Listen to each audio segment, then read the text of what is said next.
believe life as we know it has changed irrevocably, and that in this seismic shift lies the opportunity to turn things around, improve our world, and make life better for the majority, especially in poor countries. It is time to reboot Nigeria. This is Pivotal.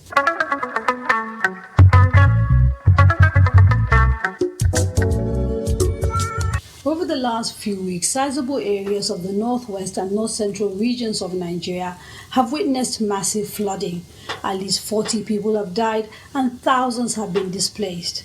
Communities and farmlands have been ravaged. In the southeast, gully erosion and landslides are wreaking havoc, submerging farms, homes and roads.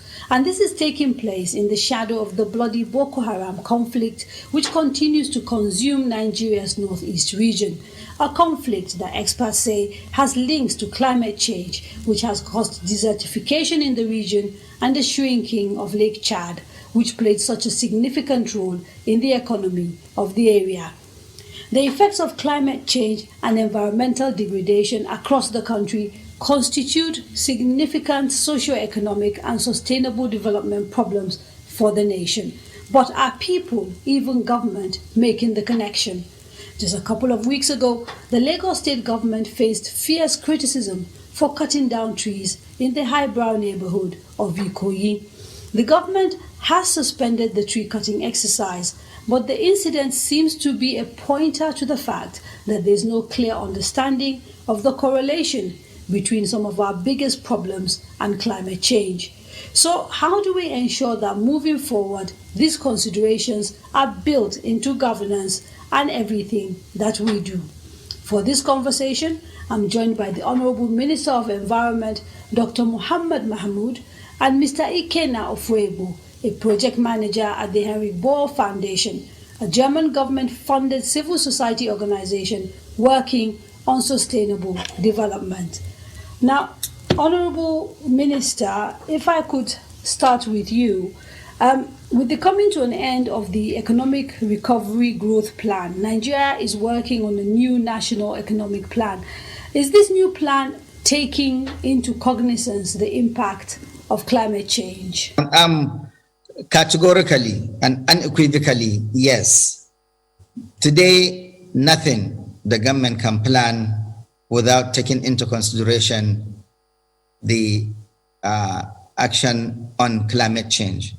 Climate change has touched on everything. The current corona pandemic has quite a bit to do with climate change because we are talking about biodiversity.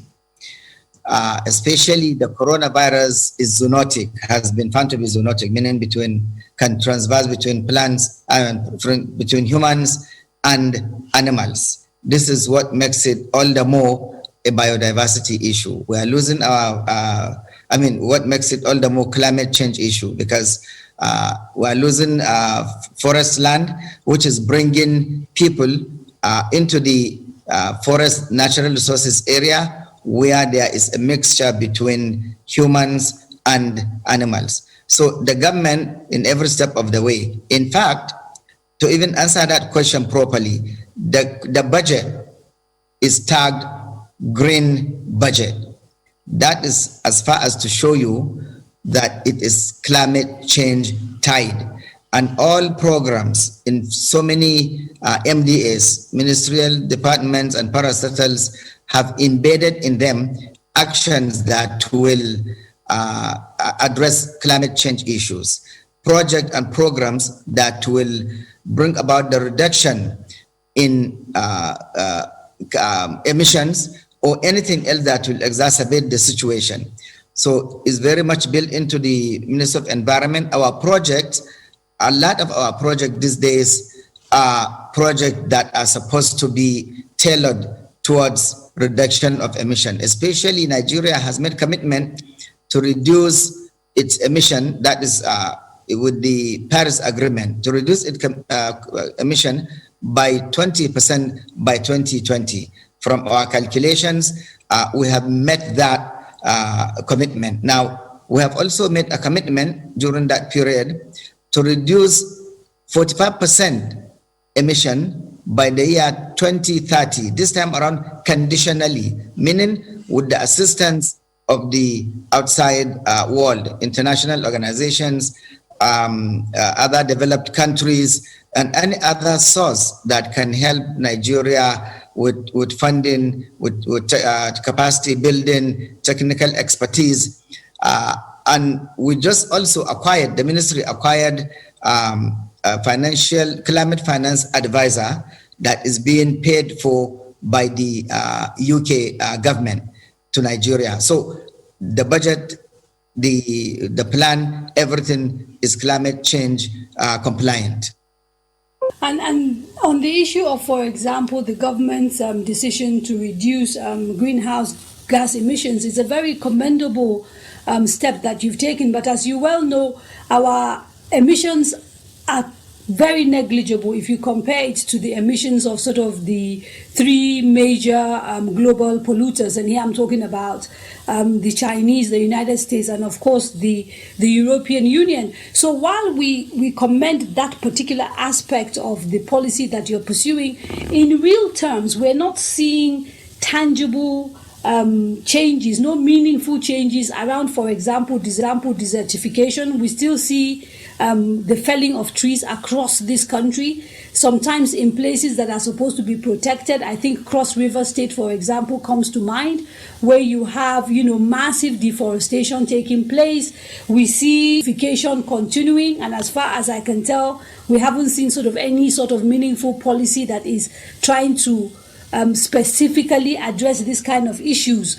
Why are we not seeing any meaningful progress? Well, this is something that has been taking place years and years. When you degrade land, forest land, farmlands, it takes time to rejuvenate that land. Something is happening. We just had our National Forest Policy approved by the Federal Executive Council, I think about a couple of months ago.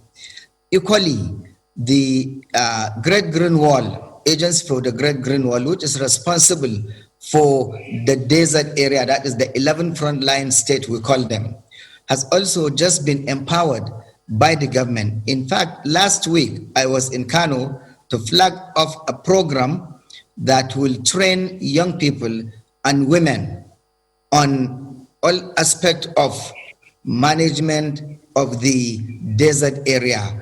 We did something to complement the planting of trees. We train people in tailoring, knitting, making perfumes and things like that. Why will somebody think we will do that? Is to again reduce the pressure on the forest. And the cutting of the forest is what is increasing, exacerbating desertification. We also have a massive tree planting program.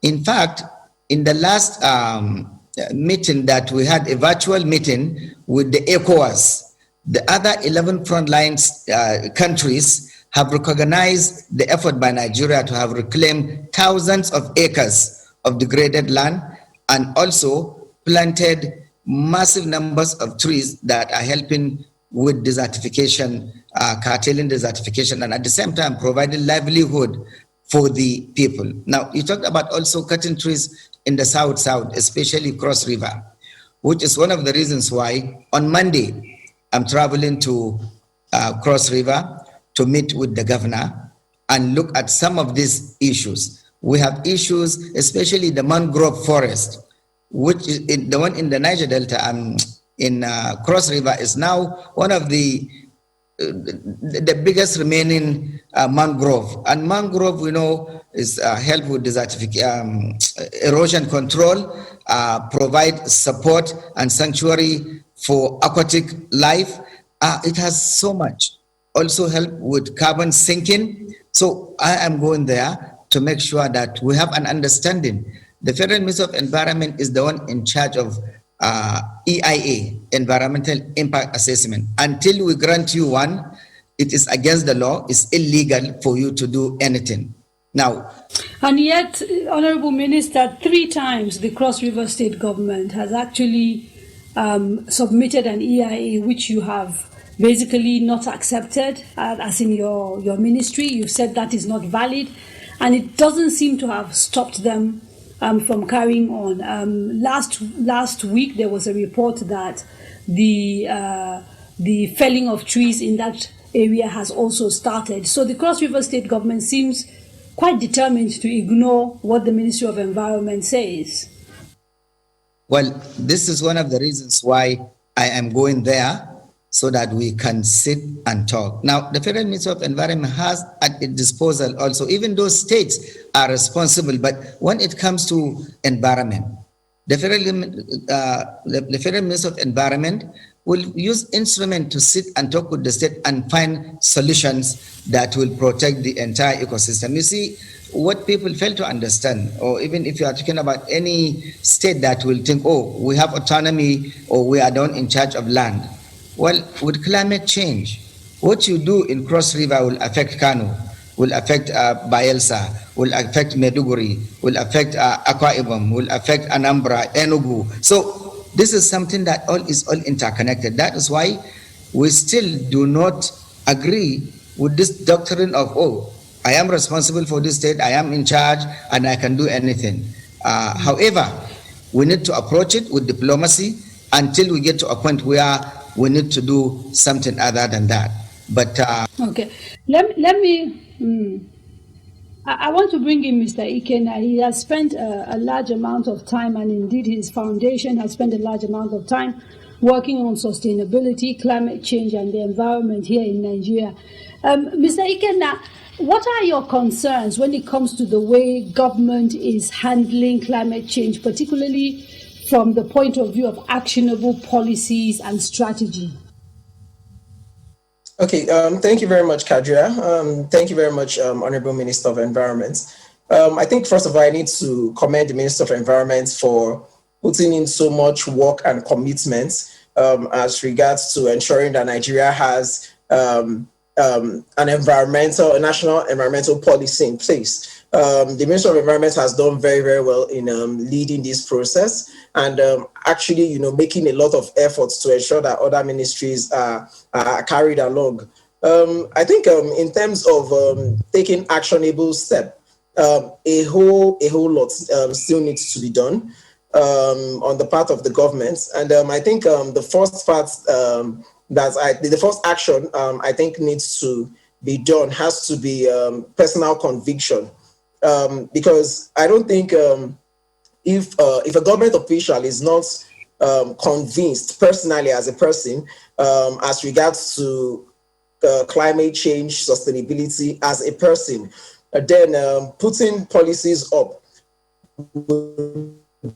really amounts to almost nothing, basically. So I think in terms of personal conviction, we don't really see a lot of government's conviction, reflected in actionable policies in this.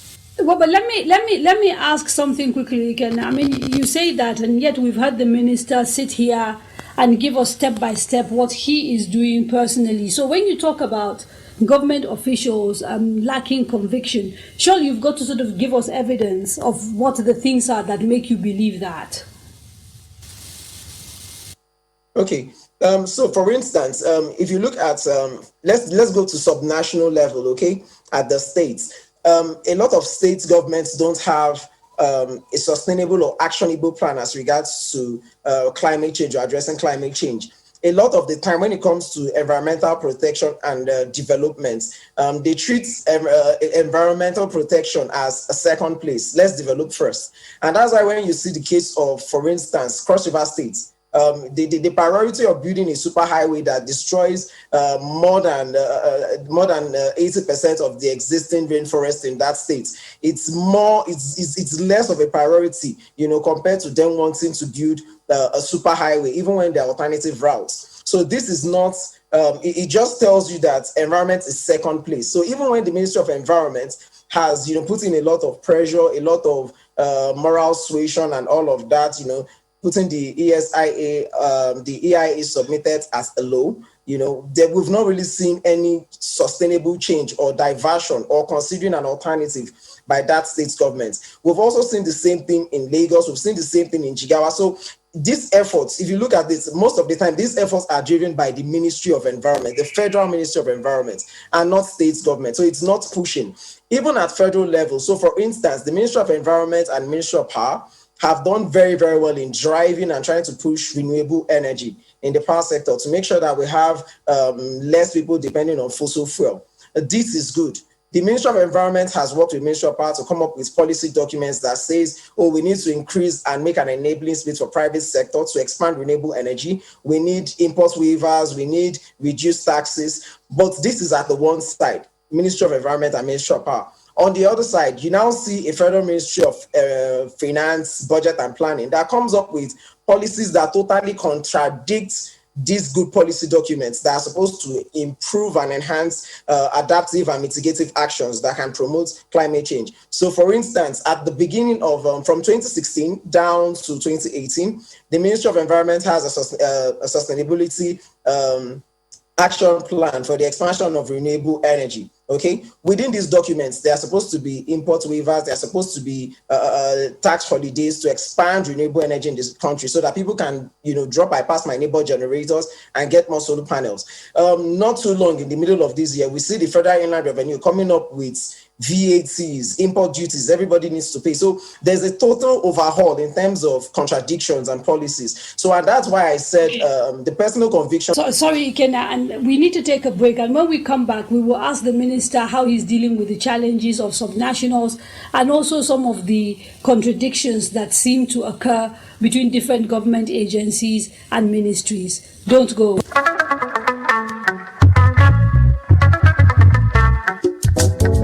Welcome back. You are watching Pivotal, and I'm in conversation with Nigeria's Minister of Environment, Dr. Muhammad Mahmood, and Mr. Ikenna Ofego of the Henrik Bowell Foundation, and we're talking climate change. Now, Honorable Minister, before the break, Mr. Ikenna was pointing out an issue that you'd sort of talked about a little of subnationals, of states, for example, that are at odds with the federal government when it comes to issues of climate change and sustainability. But he also pointed out that even within federal agencies, sometimes we tend to have policies that seem to be at odds with the government's rhetoric of implementing sustainability. For example, when it comes to renewables, he gave an example of agencies like yours and ministries like yours and Ministry of Power trying to encourage people to go for renewable energy like solar. But then you have the Federal Inland Revenue coming up with taxation policies that are directly at odds with promoting renewable energy. How are you navigating these challenges? Thank you. Excellent. Very good question. Subnationals and then the national. First of all, let me start by mentioning that we do have the National Council on Environment. This is something that we hold meeting annually. The Federal Ministry of Environment and all state ministries of environment. There we look at issues, and especially in the last few years, which you know what has dominated issues, climate change, and try to come up with ways of working together. Based on that, now we are also including subnationals to get support, to get funding, to get capacity building with agencies like the World Bank and some other agencies. We were just able to connect Kaduna State with the World Bank in a project called New Map. They will get funding and they will get support. Now, the issue again with the subnationals, land use. Our laws put the state in charge of lands, which is why sometimes they will clear the forest because it's under them and do whatever they want to do. Sometimes the federal at that point has no control. However, something unprecedented happened in the last few months. Through our collaboration with the Governors Forum, I went there, the ministry went there, we made a presentation to them. We were able to come to an understanding. For the first time in the history of this country, the state government... Where did you go, sir? I'm a little bit confused. You said you went there. You mean you attended the meeting? Nigeria Governors Forum. Okay. I made a presentation. We made a presentation to them on the importance of climate change and the need for the state and the federal to come together. The need to maintain our forests, to improve the forest, to rejuvenate afforestation and reforestation. And what happened, unprecedented, I was saying, they agreed for the first time to gazette lands in their state that will become forest reserves. This will be under institutional framework. Nobody can just wake up one morning and decide to cut this forest and do something. When will this gazette thing take place, and how soon will everything come into effect? Almost immediately. A lot of the state have sent in their gazetted lands with the coordinates for that land, and they are already submitting it to the federal government so that we can now start the process of reforestation, afforestation in these lands. And this will be like federal forest reserve. They are under law. You don't just come and cut them. There must be amendment of one type or another. So this is something that is new in the front line. Equally, because some of the stories, for example, that we hear not only out of Cross River. Recently, I was talking to people in Kogi, and they talk about a lot of logging by Chinese firms that is taking place within the interior of Kogi State, seemingly without anybody being able to put a stop to this. In fact, the gentleman I spoke to who gave me this piece of information owns a piece of land, and he says there are people who are actually guarding with arms some of these loggers that are, felling trees and essentially taking the kind of wood that is required and using it to export to places like China. So do you have issues around security for foresters who have been given the right to protect forests? Because in Rivers State, there was also issues of them being attacked physically, because I know the man in charge of the forest in Rivers State that resigned recently, this was one of his complaints, that his people were getting physically attacked and they had no way of defending themselves against loggers. Yes. Now, this is one of the intricacies. Again, coming back to the question of land ownership that is under the control of the state. However, what we did, one, we have suspended the export of any wood product. So whatever this you see is illegal, the custom can confiscate. One. Two, we have banned the export of charcoal entirely, banned. That's another one. And that we have written to the Ministry of Finance, to the custom, for the Ministry of Finance to put this on the no export list, and then for the custom to enforce that. Again, we are collaborating with the state. See, the forest, gazetted forest land, those will be under federal protection. Now, those that are still under the control of the state, we still have to find ways of talking to the state. That is why we are bringing the subnationals closer to us, talking to the governors, so that we can have an understanding that what is happening, what they are doing is detrimental to everybody. We can are listening to the Honorable Minister. I want to bring you in here because I want to give the Honorable Minister the last word as we have to round up very quickly. Are you optimistic, having heard him talk about all the things that they are putting in place, but also how they're dealing with the challenges of dealing with subnationals and some of the things that are not fully in their control? Are you optimistic? And what if you had like a shopping list of, you've got the minister now and you have like a minute to tell him the areas that perhaps you think he must focus on that maybe he's not looking at? What would those areas be? Okay. The truth is, I'm optimistic. I believe in change. I believe in the strength of humans. I think humans have we've seen the worst, and somehow we come out with our head on top. So I'm always optimistic that we could beat this. We can beat this, either by experience or by wisdom, but we can beat this. What I would like the minister to do as the Minister of Environment is to lead the rethinking in terms of developmental choices. in terms of how do we need to the Ministry of Environment should lead new thinking in terms of how we develop as a people and how we do new things. We need to be able to set new standards. So for instance, I would like the Ministry of Environment to strongly engage Ministry of Agriculture to revisit food production. How should we farm?